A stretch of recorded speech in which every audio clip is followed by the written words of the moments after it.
Hi everyone, welcome to Skill Inspirational Academy.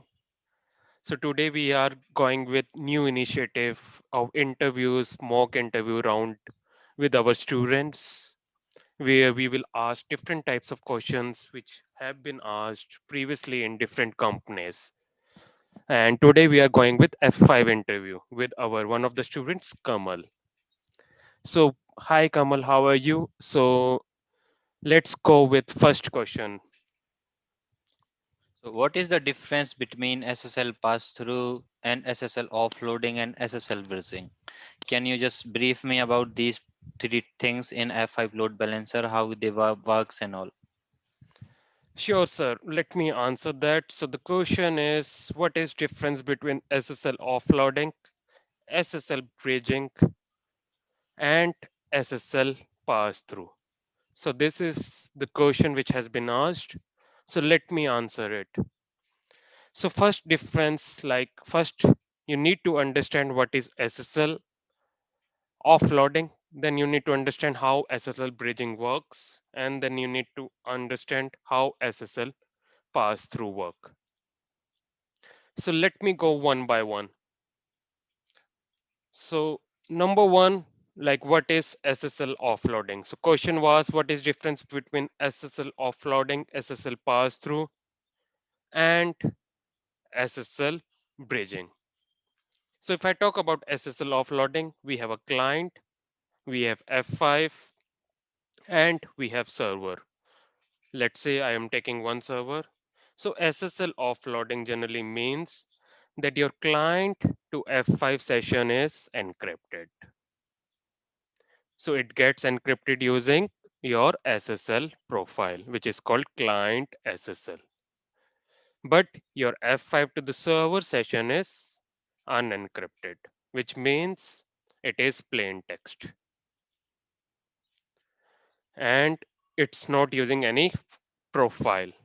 So that is what is called SSL offloading. So I hope everyone is clear like how to answer this question. Now another term which my colleague has asked, what is SSL bridging? What is the concept of SSL bridging in F5? So SSL bridging, if I talk about SSL bridging, we are taking the same picture, which is client and F5, then we take server. So in this, both your client to F5 is encrypted and F5 to the server is also encrypted. So the difference between SSL offloading versus SSL bridging is in SSL offloading, your client to F5 is encrypted, but F5 to the server is unencrypted. But here, your end-to-end session is encrypted. I hope this is clear. Let me show you also, like I will also show you like how we can apply. So we use here client SSL profile, and here we are using server SSL profile. So which means first the traffic which is coming from client to F5, it is encrypted down. Now F5 receive this traffic, he will decrypt it, and after it he will again re-encrypt the traffic by using the SSL server certificate or server keys, and it will send that data towards the server, right? Correct. Okay. So this is how it works. Now another term which is remaining is what is SSL pass through. This is very important term. Generally people know about SSL offloading and SSL bridging, but another term which comes in picture is SSL pass through. So I'm just drawing another picture which is client, I have F5 and I have server. In this case guys, what it will do is your end to end session, this one is encrypted and this is also encrypted. But here customer wants to encrypt end to end, right? When I say end to end, client to F5 and F5 to the server, but it will not use any client SSL or server SSL profile. It means everything will be offloading on the server, but customer wants it to be pass through. Pass through means your client to F5 would be encrypted, F5 to the server would be encrypted, but your F5 will not decrypt or encrypt. It will just pass the traffic which it receives. Let's say it receives 443 traffic on F5, then it will be transferred to server directly. Decryption or encryption would not be done on F5. In that case, how F5 will scan that traffic for threats, and if there is any kind of malwares inside that particular traffic, how it will basically protect in that So case? that is very good question. So in SSL pass through, there is no way to open your HTTP traffic. So in that case, SSL pass through, we cannot use HTTP profile. So if F5 does not have HTTP profile attached, it cannot open the packet. In this case, it will just load balance traffic based on TCP layer. Which means we will not it will not able to inspect that traffic for threats and other things, right? Right, it will just it receives the traffic and it will just forward it Okay, got it. only at TCP level because it does not have HTTP profile mechanism. Got it. Yeah. And no layer 7 features can be used without HTTP profile because if F5 cannot open the packet, how it can detect it? Okay. So can you just tell me some use cases where we will use this SSL pass through? Because in this we are just putting some extra load on the servers, because that's and servers also needs to decrypt the traffic. So so the thing is they will basically that needs some CPU, and we also need some kind of SSL decryption functionality on the end server. So generally, yeah, that's very good question. So generally, this is used only when we just want to use, you just do not want to use HTTP profile. You don't want any layer 7 features, but your customer want just to encrypt and decrypt on server. In that case, we can use that. I agree that there will be load on server, but sometimes they just want F5 to be used as a layer 4 feature. They don't want to use it as a HTTP layer, but they want traffic to be encrypted. So that's the use case.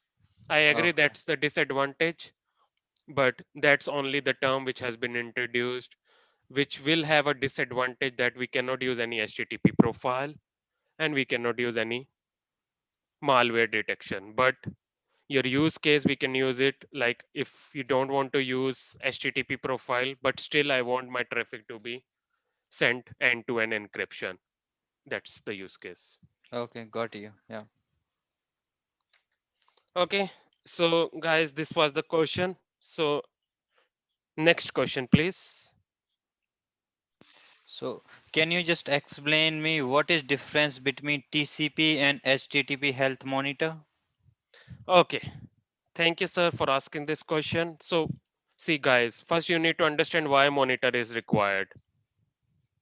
So, both the terms comes under your monitors. So, let's discuss first about why monitor. People have questions like why health monitor is required. So, in this case, guys, question was difference between your TCP versus HTTP. So guys, in TCP health monitor, what we do is we go to the pool. Let's say we have your client coming to your F5 and then we have pool. So we can apply health monitor either on pool or your pool member or your node. So question is what it checks. So generally guys, health monitor is a phenomena which will help F5 to detect whether server is listening on that port or not. If server is not listening, so F5 has a mechanism, right? Because if there is no health monitor, let's say I have F5, I have server 1, I have server 2, and I have server 3. Let's say if server 3 goes down and your traffic comes from client here and we have round robin. So in this case, guys, F5 will first send traffic to S1, then to S2, and then to S3. And in this case, health monitor is not applied. So it means F5 has a wastage. It does not have any mechanism to detect whether server 3 is up or not. Still, it will send traffic to S3. It will receive traffic, it will go here, here. It will think that S3 is also up. But we know that S3 is not up. So that's the advantage of health monitor. Okay, so you have explained the health monitor, right? But I'm looking for what is TCP health monitor and what is HTTP health monitor. Yeah, so How it now, will do that monitoring? What are the content it will use for doing it? What are the timers and all? yeah. So guys, in TCP health monitor, we have F5 and we have server 1, server 2. I'm coming into that. I'm drawing the live picture so that it will help you to understand. So let's say in TCP, we have two servers IP. One is 10.2.2.50 on port 80. Another one is 10.2.2.50 on port 80, which one is 51. So F5 in TCP health monitor will check whether this server is listening on port 80 or not. If this server is listening on port 80, F5 will mark this server up. So And actually, how F5 will check what kind of payload it will send so toward it that will, server? in this case, it will have interval versus timeout. So there are two mechanisms. Let me show you practically. So when we go into F5, so let me go to F5. In this case, what happens generally is when you go to local traffic monitors tab, so there is a mechanism which is called TCP. Let me show you how it checks. So can you see this? We have interval and timeout settings. So in this case, there is a default mechanism. When you apply TCP health monitor, it will keep sending after 5 seconds. Timeout is 16 seconds. So here F5 will keep sending props each 5 second. First 5 second, it will say, it will check using telnet mechanism. So the mechanism which was is used, like if you want to troubleshoot why TCP health monitor is not up, so it will do, you can do telnet on port this with telnet 80. So if it's listening, then it will make it up. If it's not, then it will make it down. So Okay, got you. inside mechanism, it's using telnet. Like we Okay, have ICMP health monitor. In that case, it will send ICMP echo and ping messages. But in okay. TCP, it will check your services port, whether service is using telnet mechanism. So it will use the application telnet in a backend for Right, that. Yes, right. I'm looking for that. Okay. So next question. So you have questions regarding Yes. TCP health Yeah. monitor versus HTTP. Yes. Yes. Right. So next question is, guys, what exactly it does in HTTP? What exactly is HTTP health monitor? So let me show you by practical example. So in HTTP health monitor, we have client, we have F5, and we have two server, which is 10.2.2.50, and one is 10.2.2.51. In that case, sir, generally it will check. When I go to F5, I will show you practically. You go to health monitor and let's go to HTTP. So guys, when you go here, let me configure one new HTTP. I will tap HTTP health monitor skilled. So if I select here health monitor as HTTP, what's the mechanism? So guys, in this case, generally it will check your send and receive string. So HTTP health monitor will check your content. Let's say I say that I need to test like whether this server has this directory or not. Let's say if I check about HTTP health monitor, in this case, generally people ask about what is send string and receive string. So based on that, it will check content. So let's take an example about send string and receive string. So guys, in this case, let's say I need to check whether temp folder is present and it should receive 200. Okay, or let's say receive. So in this case, in TCP, it was checking just whether server is listening on port this or not. But in this case, it will check, it will send your HTTP request and it will check whether this directory exists on your server or not. If this Okay. directory exists, let's say if I want to check index.html page. So there should be some get mechanism, right? Yeah, it's a get to some check. method of Yeah, HTTP it will to. use get and post or any method to check, and it depends on this. If it has, if receive string it receives okay, then it will mark it up. Okay, so you mean say, like if we mention here slash index.html, so it will just look for that particular file available inside that server or not in appropriate directory, and also if it will receive a HTTP code bit 200, which means that a string is available over there and that server is up, right? Correct. Okay, Agreed. got So you. Yeah, that is why it is called content check monitor. got it. Yeah. Yeah, now can you Okay. move on to the another question, which is what is the difference between node and pool members? Yeah, this is okay. So can you just repeat the question? What is the difference between node and pools actually, pool member? Okay. So guys, there are three terms which is required in this term. So when you create a virtual, like you have an F5. So F5 has three terms. One is VIP, one is node, one is pool member. So in this case, difference between node and pool member is generally it comes under. So node, when I talk about, let me draw up topology. Generally, I refer by topology and give the interview. So let's say I have client and I have F5 and I have server one. So what is the node here? So node is a IP address. So it's generally called, that is if I draw a picture, in that case your IP address, let's say 10.2.2.50. So that is called your IP address of your backend server. So that represent your node. It's just a physical IP address of your application server behind F5. That is called node. And next question was what is pool member? So pool member generally is a combination of your IP address plus port. So if I draw picture, it's just your IP address plus port. So here So we can only able to use IP address or we can also use here FQDN. yes, you can use FQDN based also pool members. In Okay, that case, your F5 should have connection with your DNS server. okay, got you. So node is just, if I talk about node, node is just IP address of your server. Okay, That's it. fair enough on that actually.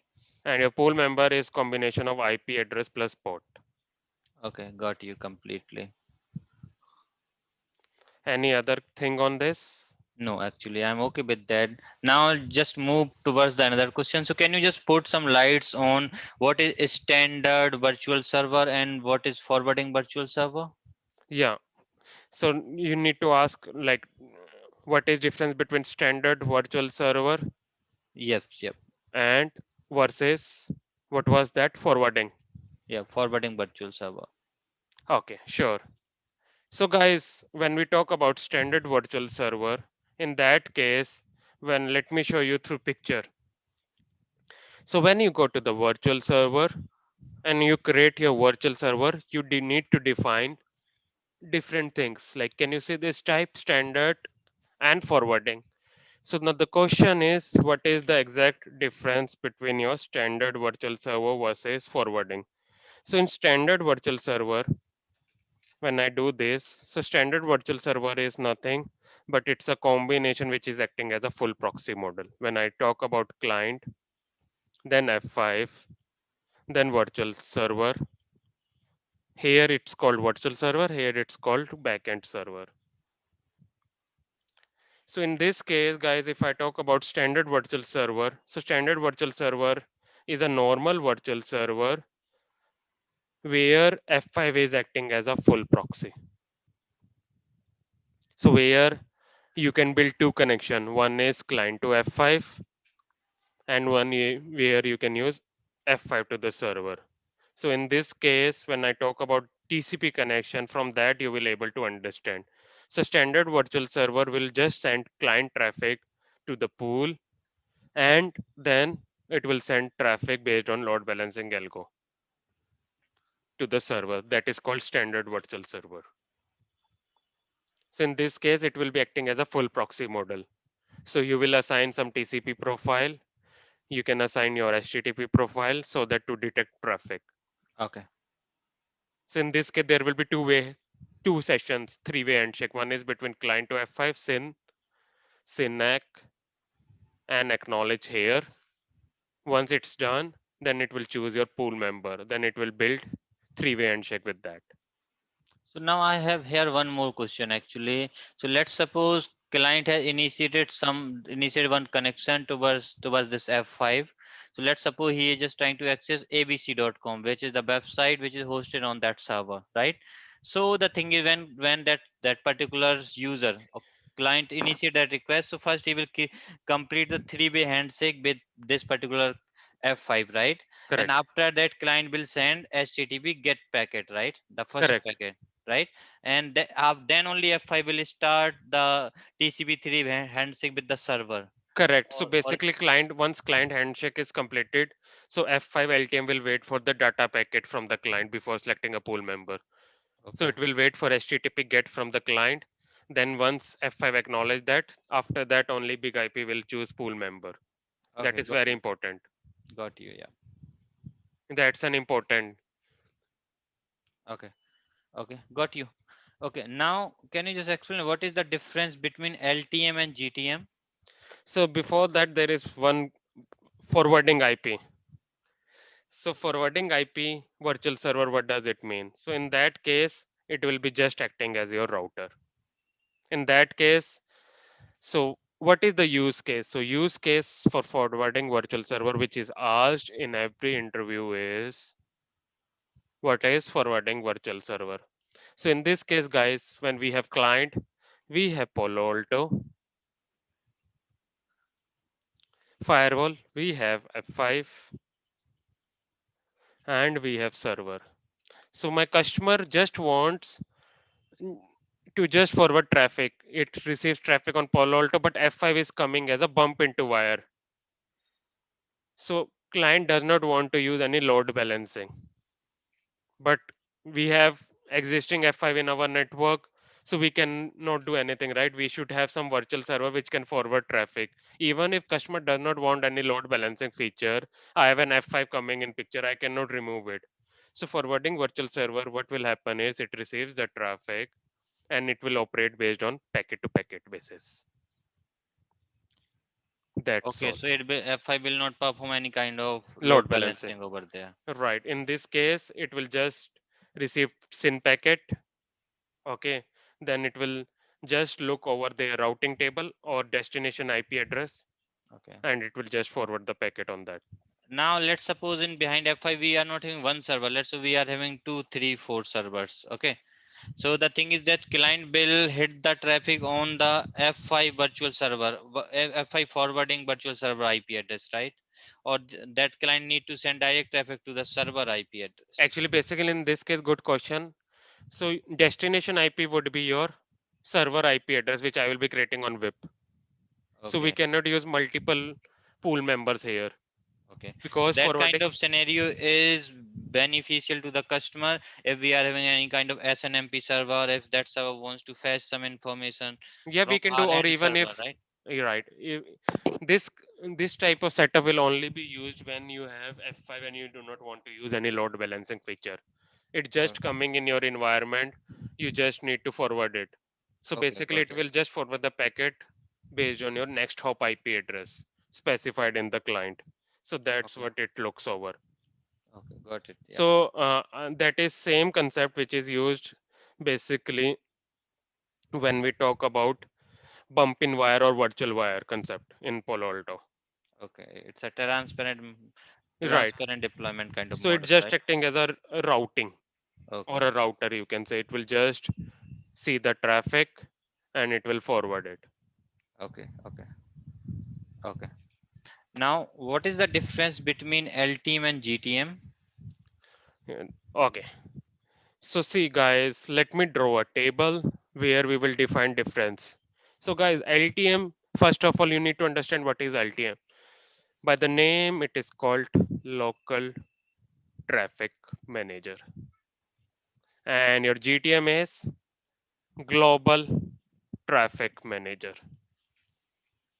So by the term, if someone asks you this question, you, by the term it means LTM is just doing load balancing. Suppose I have a data center DC1. So local means it will just load balance on one data center. So client receive traffic, it will only do load balancing based on one data center, one DC. That is why it's called local. And GTM is acting as your DNS solution. LTM is acting as a load balancer. So it is called server load balancer. But it is not acting as a DNS solution. So GTM is called Global Traffic Manager.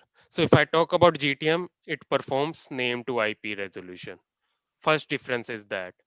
But in this case, it will just use as a server load balancer. LTM will not perform any name to IP. Another difference, if I talk about GTM versus LTM, let's say I have US data center and I have UK data center and I have client and I have F5. So F5 is connected to US and UK. So in that case, suppose if client is sitting at US, so I want US data center request should go to USDC. So in that case, your LTM cannot do because LTM is called local. It can load, it can only load balance application on a single data center which is present locally. But I want some global load balancer. If I receive request from US, it should send to US data center. If I receive request from UK, it should send to the UK data center. So that's where which is called global. So it will load balance your request between data centers. Okay. It's a similar kind of service which we are having into AWS, like Route 53. Correct. That Okay. is excellent. That is also an same feature which is called. Okay, so if we want, we generally it's a global service, and we will have a multiple regions across the globe. We have hosted our servers, then we will use this Route 53. Okay, okay, got you. Yeah. So this is what is the difference between your LTM versus GTM.